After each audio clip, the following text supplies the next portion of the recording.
Have you ever noticed that nearly every nativity scene includes an ox and a donkey?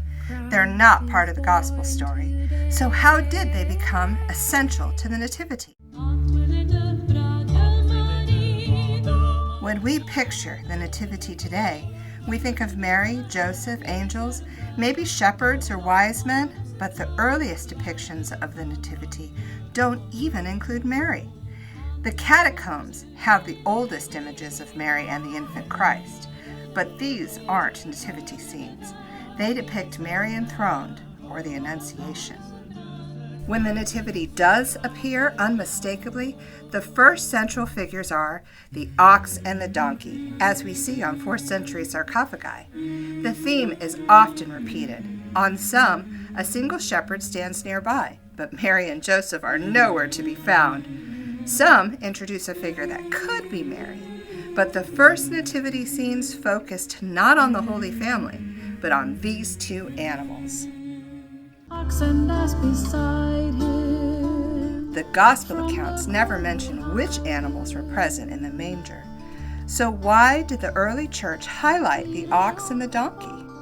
The Israelites are told, "You shall not plow with an ox and a donkey yoked together." On the surface, it's practical. The animals differ in strength, gait, and temperament.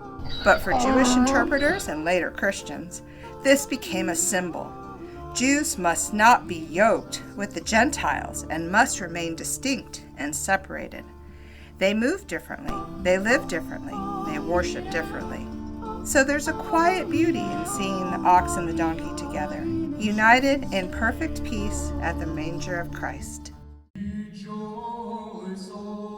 By the mid-2nd century, Christians connected these themes to Jesus' birth in the infancy Gospel of James, a popular text that augmented Scripture to tell a compelling story, like The Chosen.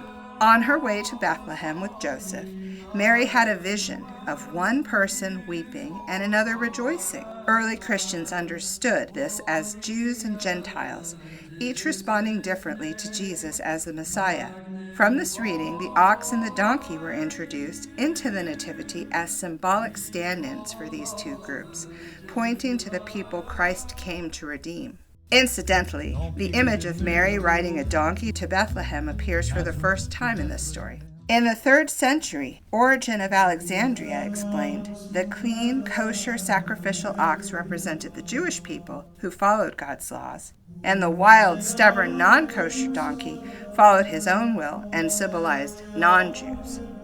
Yet both kneeled together at the manger, recognizing Christ. In late antiquity, the enormously popular Gospel of Pseudo-Matthew connected the ox and donkey to Habakkuk's prophecy of the infant Christ. Between two animals you are made manifest. This gave them a permanent place in the visual tradition of the Nativity. But perhaps the most powerful text behind these animals is in Isaiah. The ox knows its master, the donkey its owner's manger. But Israel does not know. My people do not understand.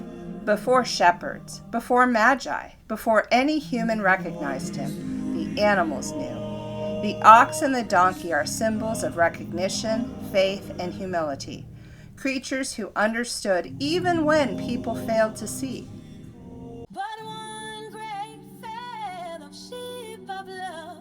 By placing these animals together in peace, early Christians saw a beautiful reversal of Deuteronomy's command. Where Jews and non-Jews were symbolically separated, Christ brings them together. He has made the two groups one, creating in himself one new humanity, putting to death their hostility. At the manger, the ox and the donkey become the first images of a united humanity. So next time you look at a nativity scene, notice the quiet ox and donkey. They aren't just background animals. They're ancient symbols of prophecy, recognition, and most importantly, unity. Reminders that Christ came for every people of all backgrounds, every nation, every heart. We are all God's children.